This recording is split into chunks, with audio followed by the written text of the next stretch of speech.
I'm super excited to have you on, and for everybody that's listening, I want everybody to stick around and find out how you earned $1 million at a very young age, which is you've got a lot of big ideas and a lot of big moments that we're going to talk about today. But this guy has been called the entrepreneur's entrepreneur. You're the entrepreneur answer man. You've been a successful entrepreneur for over 40 years. One of the original sharks on the Emmy Award-winning Shark Tank. My gosh, 175 episodes. You're also the inventor of the infomercial, as seen on TV pioneer, co-founder of the Electronic Retailers Association, and a huge entrepreneurs organization. So who the heck am I talking about? Kevin Harrington, welcome. Hey, buddy. Thank you. Great to be here. Thanks for that intro. Oh, no, it's my pleasure. You know, it comes with a lot of history, and you deserve it. I mean, it's incredible.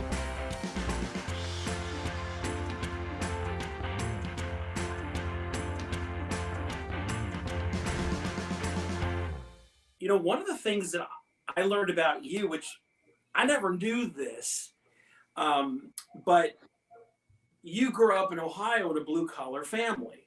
Yep. Okay. Kevin, what city was that?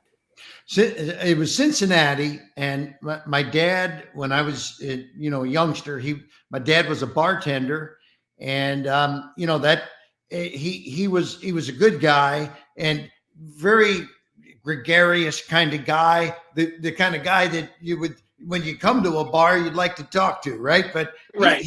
He knew he was going to save up money and become his own a bar owner, and he did. He opened, his first place was Harrington's Irish Pub, and so when I was 11, I started, working in his bars and restaurants and food, and I mean, he had a big idea, and this is a crazy story.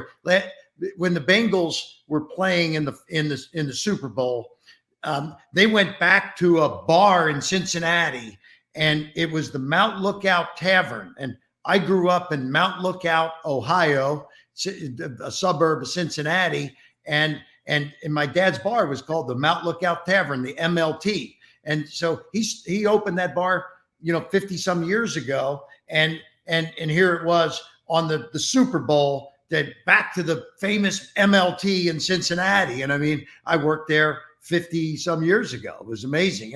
And my dad was always on top of things, but he started wing night. Every Friday night was wings. And I'm like, I live in Tampa, Florida, the home of Hooters. Okay. And wings became a big thing eventually, right? That was a big idea. Just serving wings, right? And my dad, that was the big night. Every Friday night, everybody came in. It was free wings with your drinks. And so anyway, he was a entrepreneur, a marketing guy, merchandising guy. So we now know where it started. You don't know this about me, I don't think. I grew up in Ohio and was raised in a small town called Columbia Station by Strongsville. And for those that kind of know Ohio on the map, it's about an hour south of Cleveland. So yeah, sure. I've been to Strongsville. As I learned that, I thought, God, I never knew, because my dad was Ford Motor Company, engine department, but he wasn't a creator of a bar. He kind of just went to them. So. Yeah. But you had early on success as a young guy. You launched your first business when you were 15 years old. And you were sealing driveways in the hot summer nights of Ohio. And tell me about that. And then I'm going to let you, the other thing I want to hear about is this whole high-end baby chair thing that you did. Oh, geez, yeah. Was another, yeah. And just kind of share that with everybody, because this is what really led to your first $1 million enterprise.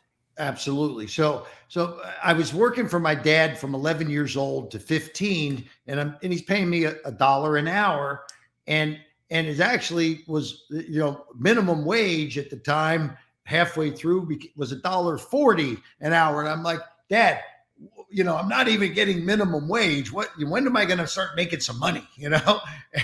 And he's like, well, he says, son, you're going to have to start your own business. He said, I'll pay you the $1.40 an hour or whatever, but you got to get out and do your own thing. So, I started, in Ohio, it gets cold in the winter. If you got a crack in your driveway, the water freezes, triples the size of the crack. So I'm 15 years old, jump on my bike, knock on doors. I cut a deal with a guy to sell me wholesale pricing on the blacktop sealant.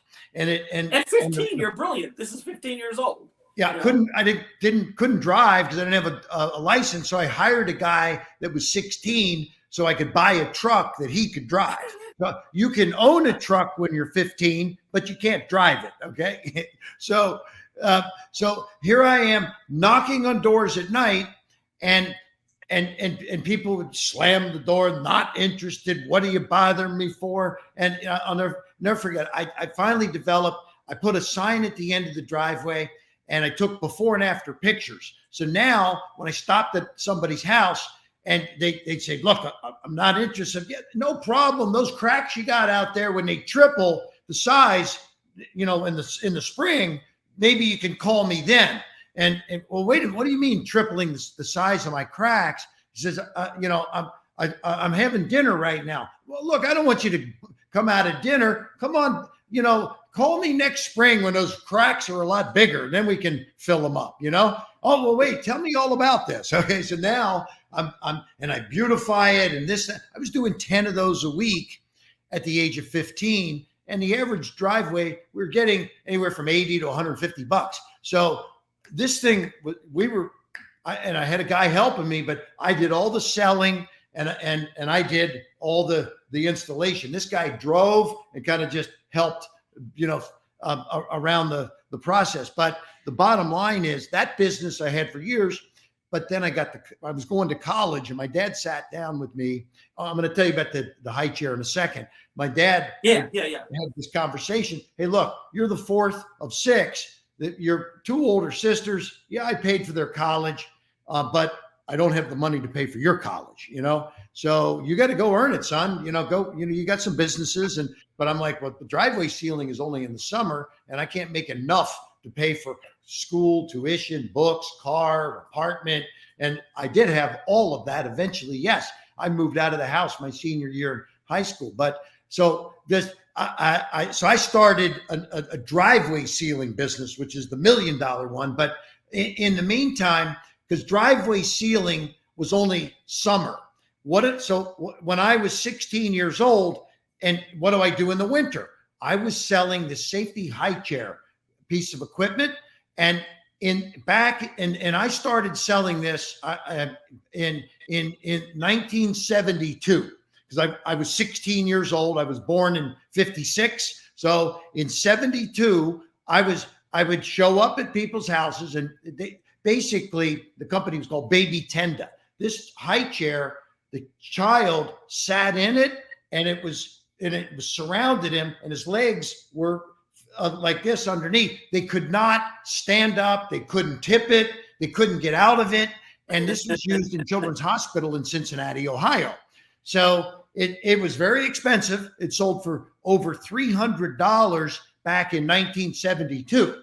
Wow. But I was selling 5 to 8 of these a week at a 16-year-old kid. And it was a lot of fun because Were you buying the inventory and reselling it, or just? No, I worked for a company. So Got it. And I was just basically a commission guy. But they set they put a little box in the mall and said, having a baby, win a free gift. So everyone's name was in there. I showed up with their free gift. Okay. Oh, okay, got it. Yeah. And they weren't expecting a sales pitch. We'd call them, hey, we got the guy's on his way with your free gift. Okay, I'd show up. I'd say, look, I got a free gift. It's worth $150, and I need 20 minutes to give it to you, and then I need 2 minutes to tell you who's the sponsor of this gift. Are we okay? Do I get that 2 minutes after I give you the gift? Oh yeah, no problem. 99% of the people let me pitch them after I gave them the gift, and I was closing 90% of the people. Wow. Wow, wow, wow. And you It was were, a safety high chair. You're having a baby. I mean, a high chair falls over. The mother goes to get the phone, and the child reaches for the mother and is now on the floor. And I mean, and by the way, at 16, this is almost 50. This is 49 years ago that I was selling this product. Okay.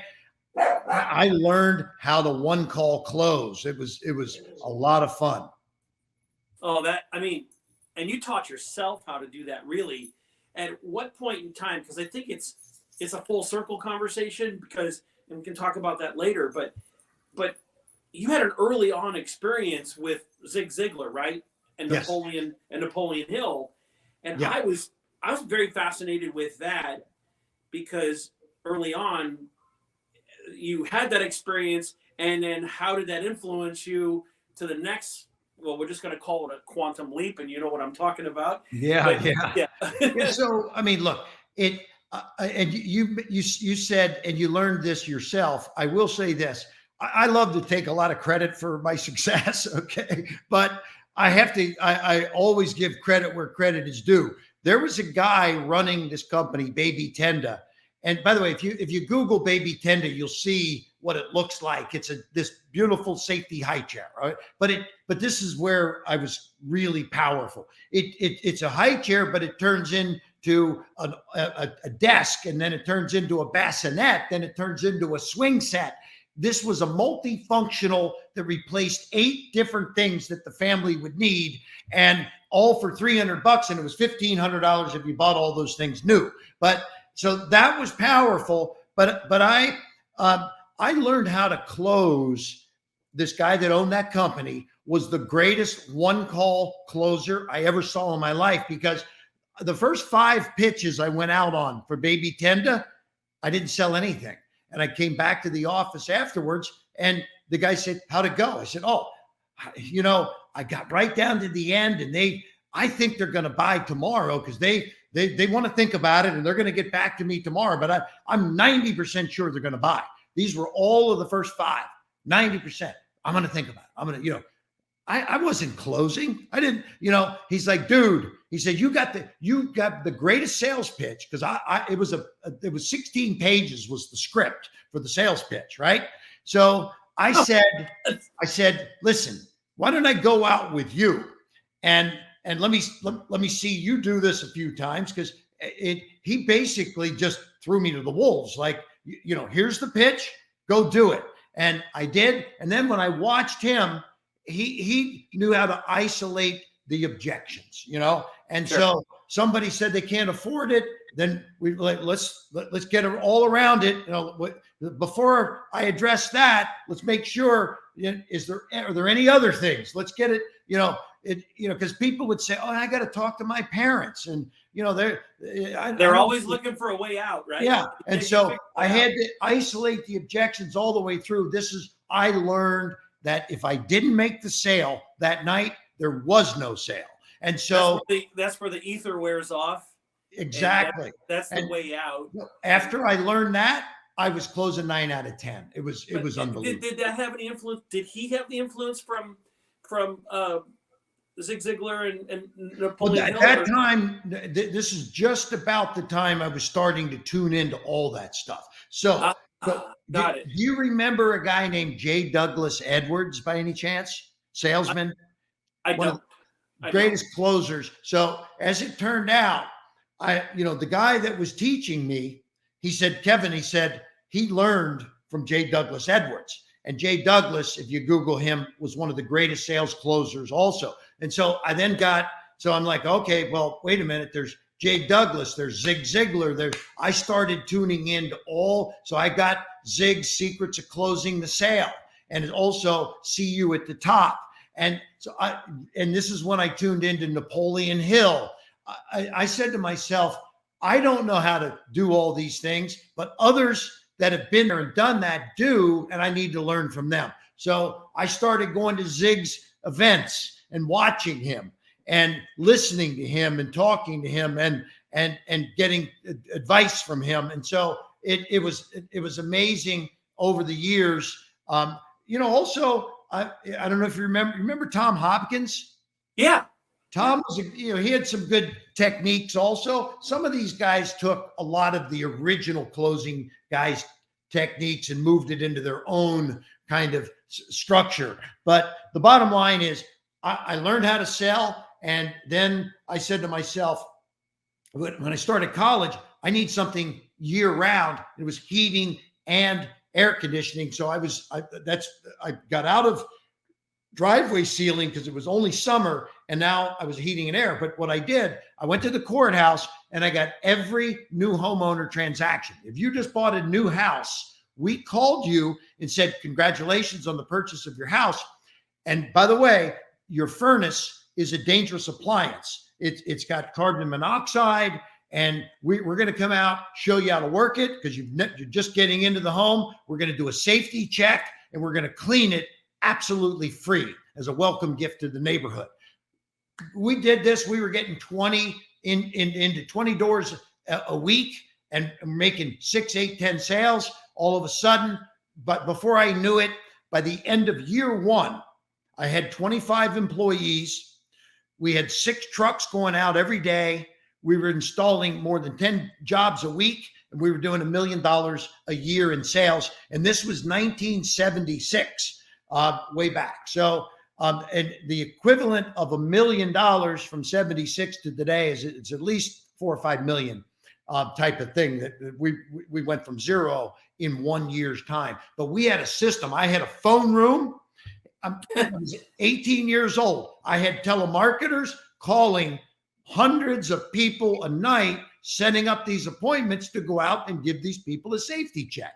And so after a few years of this business, very labor oriented, and yeah, we were making money and growing and all of that. But I just at a point in your life, Dave, you got to say, is this what I want to do the rest of my life? I mean, I was sealing driveways. I think you probably asked yourself that question from the driveway to the babies. I mean, and to this point, because most people, honestly, I feel would just be super content with that. How many of you have actually been thinking about a backyard makeover? Do you wish you had room for a pool? Well, you're going to love this idea, and your family and friends, they're going to love it too. Get a Michael Phelps Swim Spa by Master Spas. A Michael Phelps Swim Spa combines the benefits of a pool with the therapy of a hot tub. It comes in a variety of sizes to complement almost any yard, even if it's a small backyard.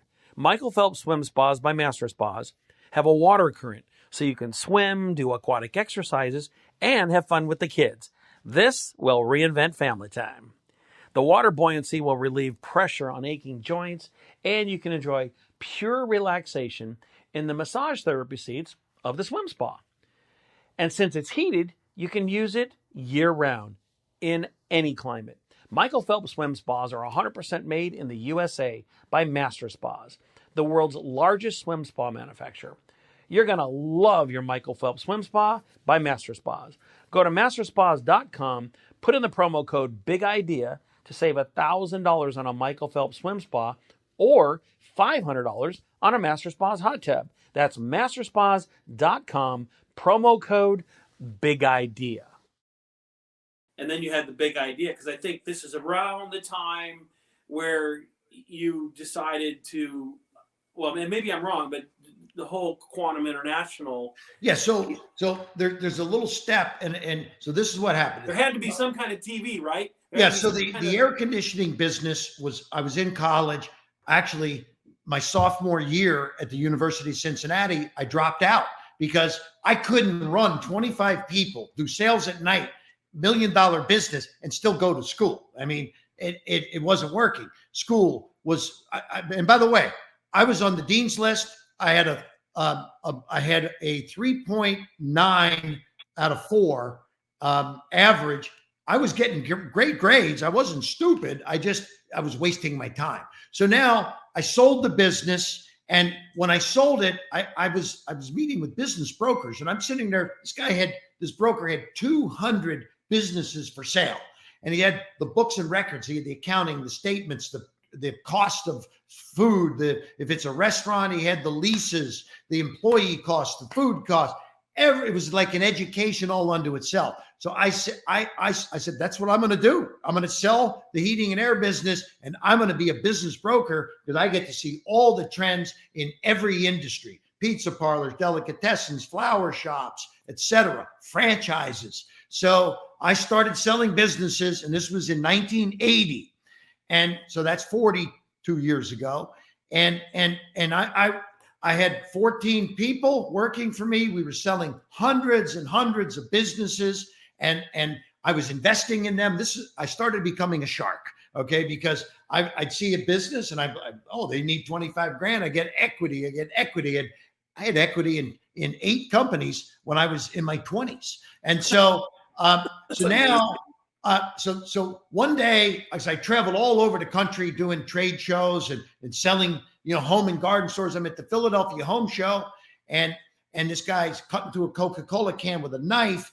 And there was one other thing that had happened right around this time. So 1980, I had a very successful driveway sealing, heating and air conditioning business that had sold, and then I'm now selling businesses. So I said, you know what? I'm going to buy a house. I'm a young entrepreneur. So I bought my first house 42 years ago, and I get TV, cable TV, and I turn on the cable, and there's 30 channels, and I go through all 30, and I'm like, wow, there's ESPN sports 24 hours a day, and MTV music, and HBO movies.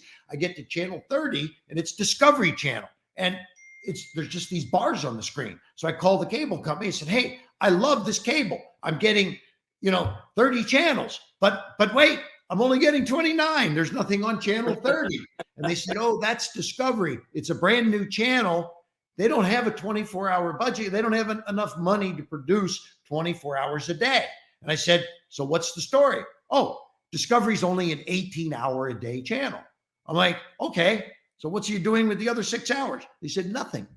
I said, I'm going to come down and talk to you. And this is 1980. I go down, meet with Warner Cable in Cincinnati, Ohio, and I started putting shows on that 6-hour downtime. And the original shows I did, Dave, they were shows selling businesses. It was the Own Your Own Business show, the Franchise America show. We were selling franchises on one show, Joe's Pizza Parlor and flower shops and whatever on the other show, generating leads. And I was filling up the airwaves with that. And then I'm at the Philadelphia Home Show watching this guy, Arnold Morris, cut through a Coca-Cola can with the Ginsu knife, and people rushed him, and everyone was buying the Ginsu. That's when the light bulb went off. That's the big idea was, wait a minute, Arnold Arnold would go 40 weeks a year from one show to the next, to the next, to the next.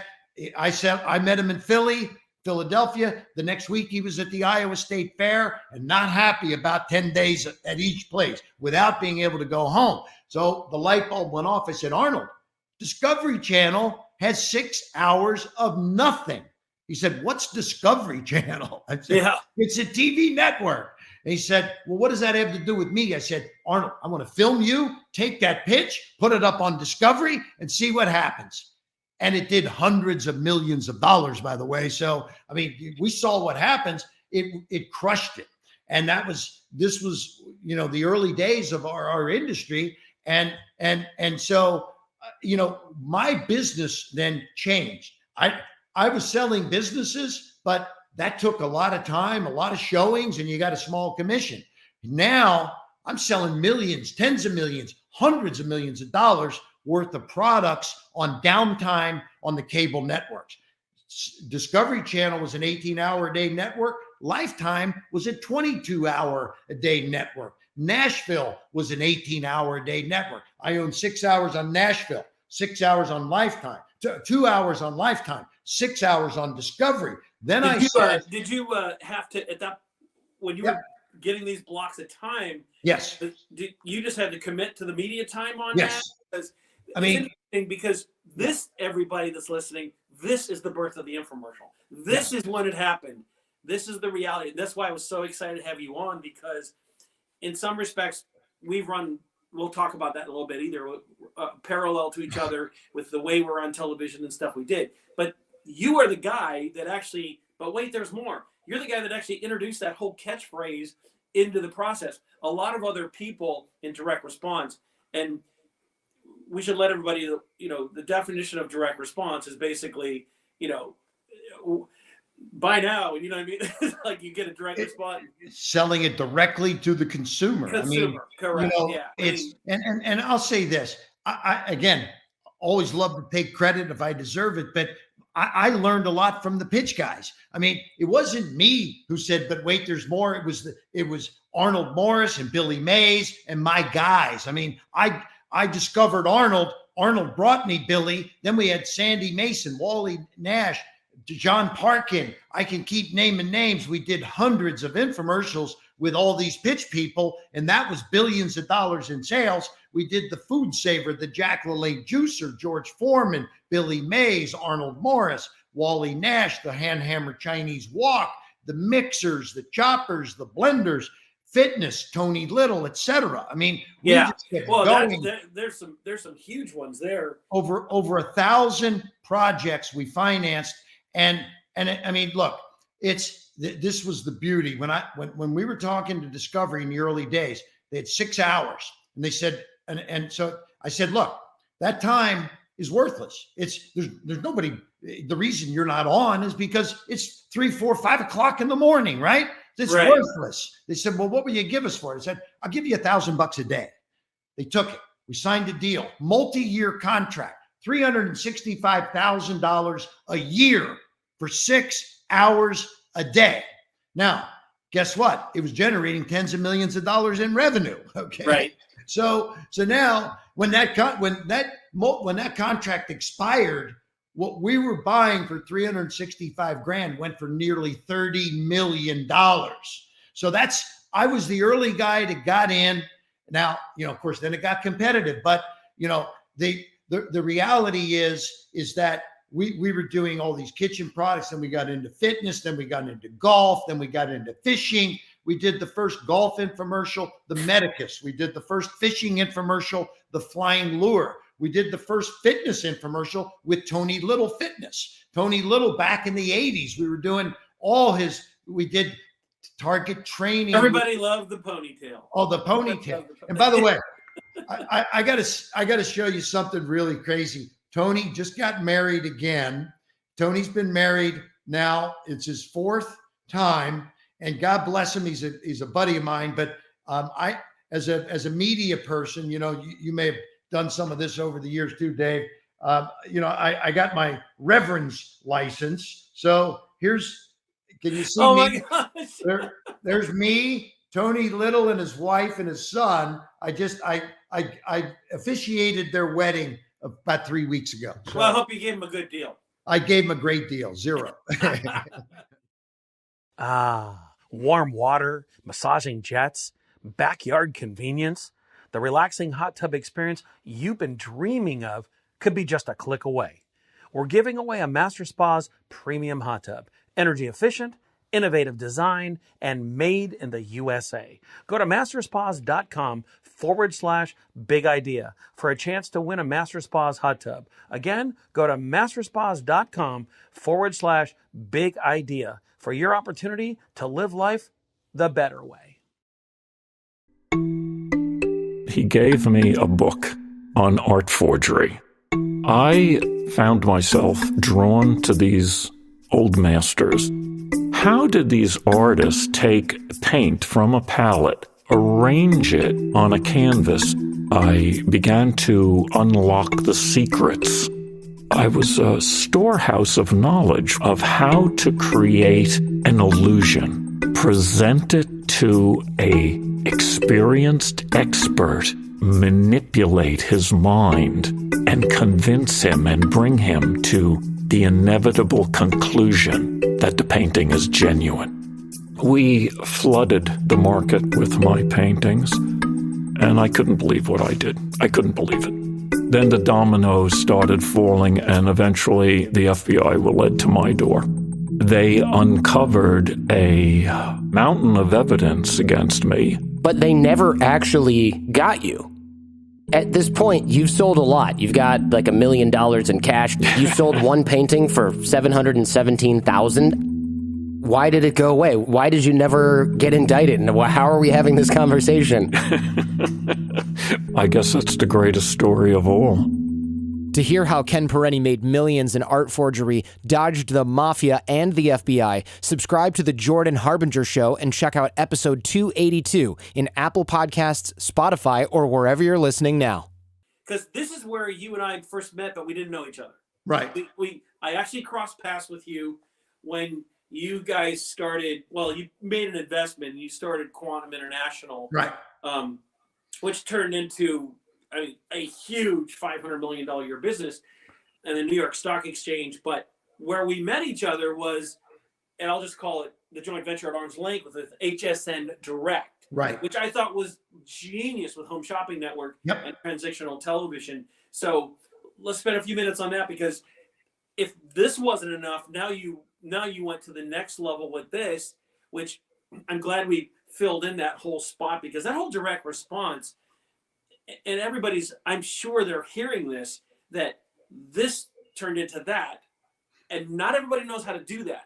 You're, in my opinion, one of the best at it, what I call vertical transition, where you can just say, here's the opportunity and here's the other opportunity. But you also, this Quantum International thing was a big deal with HSN Direct. I mean, I don't know if they were associated together, but. Well, so Quantum International, I merged into a public company. Today, they talk about SPACs, companies that have some capital and some entities. And I merged it into a pubco, and the pubco it changed its name to Quantum International because it was my company. And then I ran the company. I was president, and there was a chairman there that had been one of the financiers of the business. And so when we merged Quantum in and became Quantum International, we were on the New York Stock Exchange. The stock was $1 a share on the merger. And within a couple of years, the stock was over $10. And around the third year, it hit over $20 a share. And this is when I call it the first wealth building time for me. I had millions of shares of stock. The stock's trading at $20 a share. I was able to take some chips off the table. And because when you're running your own business, Dave, when I was running my own business, I was financing it with my own cash. Okay. So I was putting millions and millions of dollars in to media, to production, to new shows, etc.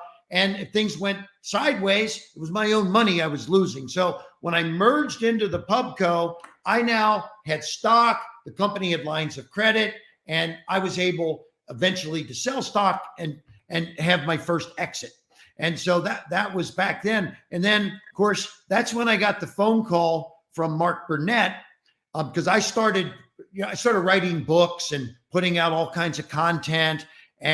And so I was speaking at events. I'd speak at the houseware show, the hardware show, the fitness show, the beauty show, etc. And Mark Burnett sent some people out looking for some sharks. And I got a phone call literally from Mark. Hey, my folks ran into you at a show recently, and they were so impressed. They wanted me to call you to see if you'd come out and meet with me to talk to me about this new show I'm doing called Shark Tank. And of course, I said, what is Shark Tank? He said, I can't tell you over the phone, but I'll tell you when you get out here. So I'll never forget when I told my wife, I said, I just got off with Mark Burnett. He's got this new show he wants me to come out and talk to him about. She says, what's it all about? He said, he won't tell me. It's a show called Shark Tank. It's Mark Burnett. It's Mark Burnett. Yeah. No, but she said, but wait a minute. What does he do to the people on that Survivor show? And you're going to be on something called Shark Tank? Okay. Yeah, it's a shark. Oh, wait, maybe this is, I'm like, was that really Mark Burnett, or was a friend putting something over on me? Anyway, I went out and met Mark, did a screen test that day. I mean, Mark and I hit it off, and he said, let's go. They actually had you do a screen test? They had me do because they didn't have a lot of footage of me on television. So I'm sitting there with Mark, and he says, Kevin, he said, we've watched a few of your, I was on the Donnie Deutsch, the Big Idea show, right? Or whatever he called his show back in the day, right? And so we watched me on Donnie, and he said, yeah, I don't know if you can do it or not. I said, great. Do you want me to show you that I can do it? He said, that would be great. If you can, if you're willing to do a screen test, let's go. He said, meet us back here in 1 hour. We're going to have cameras and crew. We're going to have ABC here. I'll be here, the producers, everyone. And I said, great, I'll be back in an hour. Came in, and just like I do every single day, I've been pitched over 50,000 times. So I know how to, I've got a formula for pitching. I know how to do it. And so I'm in and out going like crazy. And I got out of there, and they said, Kevin, we can't tell you that you're a shark yet, but we've never seen anything like that so far. And we've met with dozens of potential sharks. So we'll get back to you. And a few days later, they called and said, you are the first shark, which was pretty cool. And I don't want to I actually want to jump back into that for a second, but there's another thing that I wanted to share with everybody. As Seen on TV, right? Yeah. The website. Monster hit. Oh yeah. I forgot to tell you about that. Yeah, well, you're not going to let me forget about that one because, there's, being on television and putting the latest, greatest products. In fact, you and I used to appear opposite of each other on The View. You would do the As Seen on TV products, and I would actually do the latest, greatest items. And the crazy part of it is, I stayed away from As Seen on TV because that was you, man. That was your deal. And, so I was able to carve out a niche, but because of you, I was able to carve out a niche. Very nice. Because you actually elevated what I did, and I think it was offset because we had so much fun in that show, and I try to tell people all the time, explain what it's like with that crazy audience, and you're trying to run a segment and bring people back in, do all the other stuff. As Seen on TV was huge, and you went on to sell that as well. Yeah, so I owned As Seen on TV Inc., AsSeenOnTV.com. And by the way, AsSeenOnTV.com, that was doing some months millions of dollars a month with no advertising dollars. So it's like that it's like the early days of infomercials when we were buying time for $1,000 a day for 6 hours, And then it goes into as seen on TV retail. In the stores, and it's funny that a lot of that stuff was, I don't want to say knocked off, but a lot of that stuff, I know you had a lot to do with that, and you had your share. But a lot of people, when they would walk into a drugstore, they'd walk into Walmart, they'd see all these things As Seen on TV. You're the guy that made that happen, man. You're the guy that had that whole thing. So my hat's off to you because, I would have people come up, well, oh, is that the product you did? But no, that's Kevin Harrington. He's the As Seen on TV guy. So that's why this is so exciting for me today. Now, I just want to jump back into Shark Tank. 175 episodes, right? Yeah. Actually, 175 segments. And because that's the same thing as an episode. For me, it's segments, but it's gotcha. Because you're right. You're absolutely right. Because for clarity, it's 175 segments, but that's a whole lot of television. Yeah. Now, what's the most successful item that you ever had on the show? And the worst investment. Yeah. And then I got another question right after that. Yeah. So, I had over the years, many products on Shark Tank that did well. I'm going to grab the one that I love, though. I just have it right here. This was a product called City Kitty. And what's cool about it, you see, the cat jumps up on the toilet. You teach the cat how to go to the bathroom on the toilet. Throw your litter box away. And now you get City Kitty, which starts with, it's just putting litter on top of your toilet. The cat's jumping up. Week 1, there's a ring gone. Week 2, a bigger ring gone. Can you see this? Week 3, a bigger ring. And then at the end, there's no ring and the cat is still jumping on the toilet. And this product was used in the movie Meet the Fockers. And That if was you remember that's that from Shark they had a Tank. cat jump up on the toilet, right? That's from So- Shark Tank. And that was on Shark Tank. Yeah, that Jeez. was great product. I mean, when a product like this, one of the reasons why I loved products like this, they were kind of gag gift kind of things. But Right. I knew, and because here you just said you would be on The View, right? Well, I got this. I went on the Today Show, Good Morning America, The View, Wendy Williams, Fox. Because it was a cool product, and you could show footage of a cat coming in, jumping on the toilet, going to the bathroom, and jumping off. It was when she did it on Shark Tank, it was funny, and everybody was howling, right? So there's different reasons to do different products, but that one I knew was going to be a great play for for publicity from Shark Tank products. So that one obviously was a home run. When you guys teamed up, because I don't know this and I would love to share this, when you would team up with another shark, Yeah. you would co-invest, or, if you can get Mark Cuban to come in, then I'll do it, that type of thing. Is that ad lib? Forgive my ignorance. It's totally ad lib.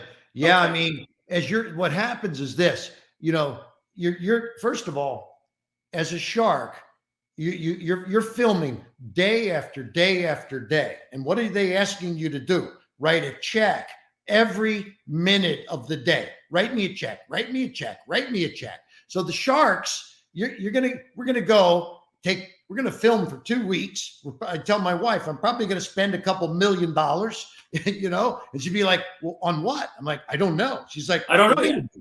You're going to spend millions and you don't even know what it's on? I'm like, that's the show.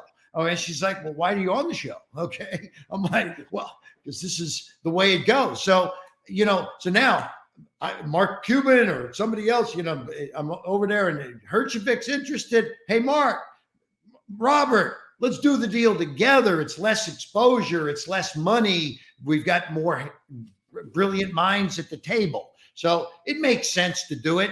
And I will tell you, not all the deals happen because sometimes that it isn't always what they said and things are different and there may be some litigation they didn't disclose. So some of the deals do fall out.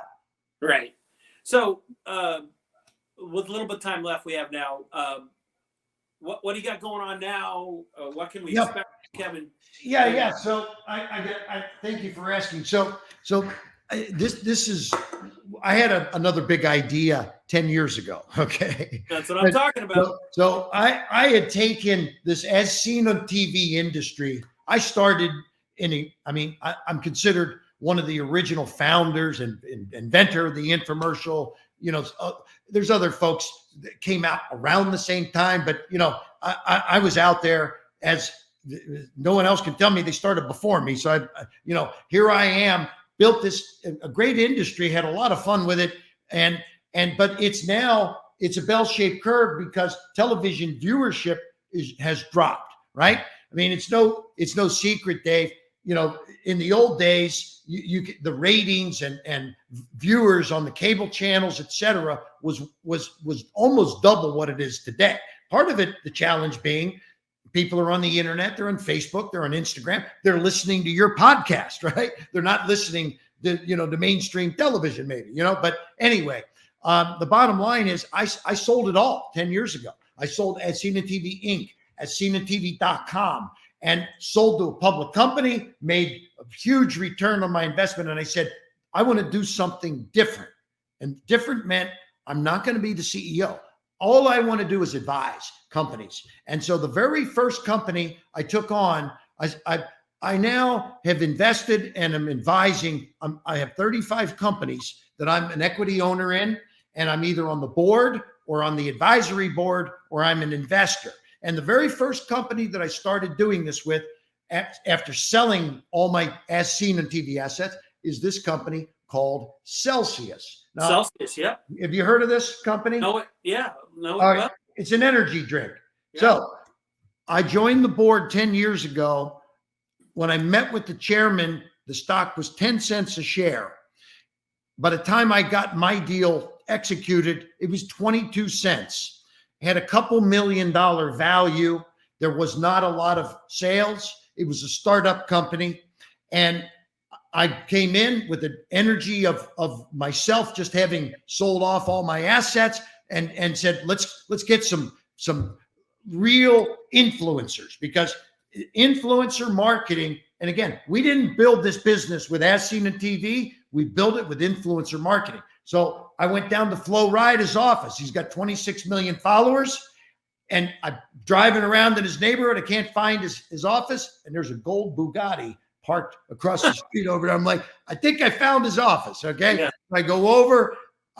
We get Flo Rida to join the company. He's got 26 million followers. He's putting out message after video after video. He's going to the trade shows, doing private concerts.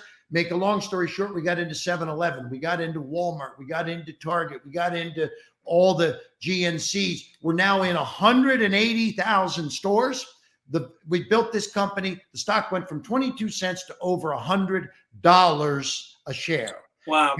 And so this is what I love to do. We built a $5 billion company literally from zero. And I'm one of the founding board members of this. So that's what I like to do. Yeah. Which is awesome, because that's where I want to wrap it up there with, if anybody's a dreamer, they're thinking of growing a company, they're an entrepreneur, they're looking for that, to take off. They want a guy like you. They want to do that. They can contact Kevin Harrington, but just share with everybody where they can go, and you can take it from there. Absolutely love it. This is what I do. I help people. I still take pitches. I still interact with folks. And Dave, you've got such a great sphere of influence. And if there's anyone out there that is looking to have a little grounding on the front end here and see if it's something I might be interested in getting involved with, investing in, it's a good thing. We've made over the years now, had our ups and downs at times, but the last number of years has just skyrocketed with the deal flow that we've got in creating these massive. We've created over $10 billion in value in the companies that we're part of over the last 10 years. So, and we've taken our little piece of that as we've gotten a piece of that growth. So, well, where do you want them to go? They can go to kevinharrington.tv. .tv. Perfect. That's my website. kevinharrington.tv. You want to change your life? You want to dream? This is the man. My friend, it has been amazing. Thank you, Dave. It's always a pleasure being with you, man. Thanks for having me. Good luck with the big idea. I love it.